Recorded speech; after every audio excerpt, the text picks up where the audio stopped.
The Pokémon Company has a habit of dropping spin-offs that range from brilliant to baffling, and Pokémon Friends sits awkwardly in the middle. Its shadow dropped after the July 2025 Pokémon Presents, and while the initial trailer made it look like the coziest thing since Cafe Remix, the reality is a little trickier. You solve puzzles, earn yarn, toss it into the Plush-O-Matic, and out pops a Pokemon plush you can display in cute little rooms. On paper, that's charming. In practice, it's a mix of fun, frustration, and filler. Hardcore Gamer praised the game's variety, with 50 puzzle types if you grab the full DLC package, and a nice difficulty ramp once you've played the same minigame enough times. The best moments actually feel clever, like figuring out 3D silhouettes or guiding a Bulbasaur across a pond of Lotads. The worst: repetitive connect-the-dots puzzles that feel more like a restaurant kid's placemat than a proper Switch game.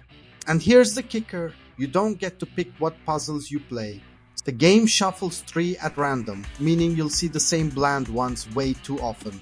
Nintendo Life's Lowell Bell came down harder on the Switch version. He said Pokémon Friends feels like a freemium mobile app awkwardly inflated into a $10 base game with $30 worth of DLC. The gacha system for plushies is there, but it's not predatory, just dull.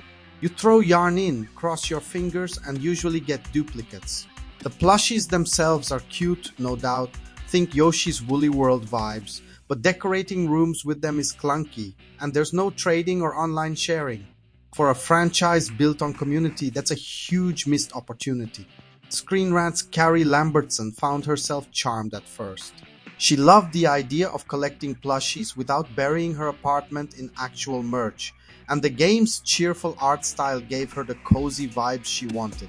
But she hit the same wall everyone else did. The game is designed for 5 to 10 minute sessions, not marathon play. Without daily limits on Switch, she got bored after just a few hours. Worse, the Think Town quest system that gives you furniture refreshes once per day. No matter how many plush duplicates you grind, you'll only get but 1 or 2 new quests every 24 hours. That slow trickle feels more like a mobile monetization scheme than a proper console experience. And that's the big debate. On one hand, Pokémon Friends is perfect for kids, casual players, or anyone who wants to sneak in a puzzle before bed.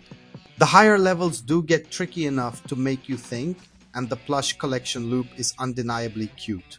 On the other hand, longtime fans are calling this overpriced shovelware compared to the glory days of Pokemon spin-offs. Remember Puzzle League, Pinball Mystery Dungeon.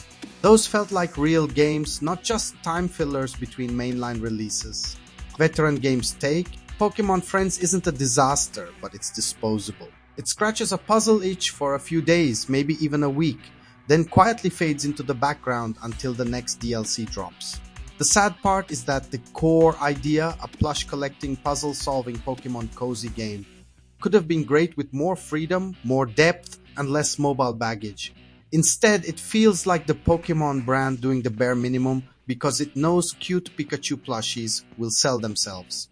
If you're nodding along or rolling your eyes, this is exactly the kind of no BS breakdown we do here.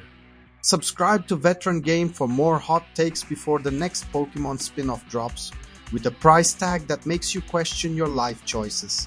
The big question is, do you see Pokemon Friends as harmless cozy fun, or another sign that Pokemon spin-offs are stuck chasing mobile trends instead of giving us the next Pokemon Conquest or Ranger?